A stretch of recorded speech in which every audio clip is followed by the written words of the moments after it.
Well, did you know that the main reason why your students are not able to pronounce certain sounds in words is because it is not present in their L1, and therefore their speech organs are not trained enough to articulate these sounds. This is notable with students in Thailand, where I work, and the articulation of the sound V. And it's almost the same in other countries, just that it happens with a different sound. Well, my name is Teacher Rashid from Lingo ESL, and please like and share the video to benefit others if you are enjoying it so far. Now, today we're going to talk about the mouth. Yes, this time we talk about the movable parts of the mouth. Because in our last chat, we dove into the active articulators, like those movable parts of our mouth that help us make sounds.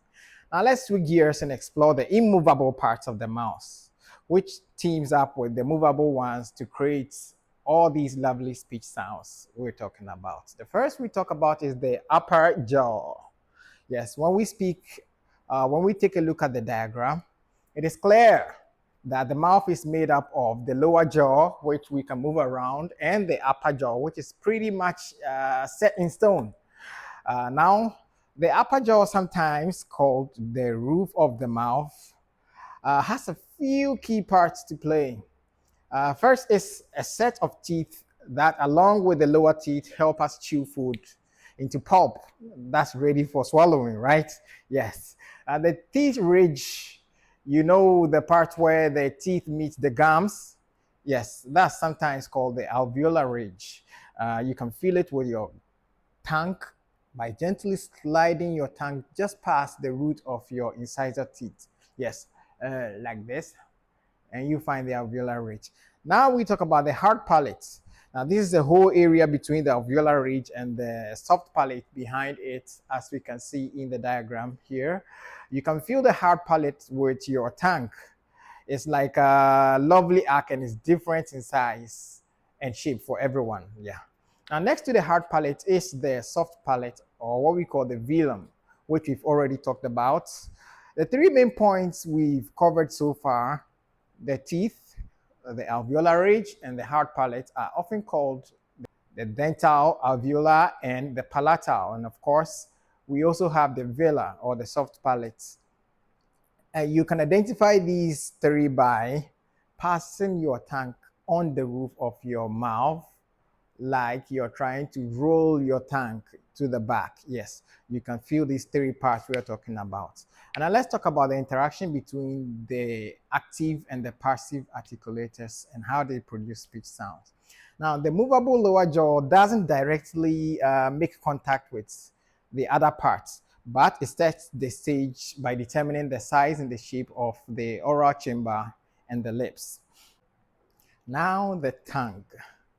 Yes, it is the most active part of our speech organs, and we use different parts of it, which we've already learned about, to create all sorts of sounds.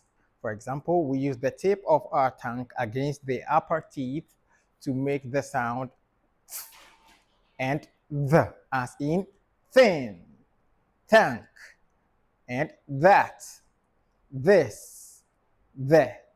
We also use the tip of our tongue against the alveolar ridge to make the sound t and d. Sounds like in talk, tall, or dog. Now the back of our tongue touches the hard palates to make the sound y. Y. Sounds like young, year, youth. Yes. Now the back of our tongue also touches the soft palate to make the sound g, as in goal, gun, and the sound k in key or car or cool. Now sometimes we bring our lips together to make bilabial sounds like p in pat or pole or plum. Now just a heads up, the B in the word plum is silent. Now the question, have you learned something new?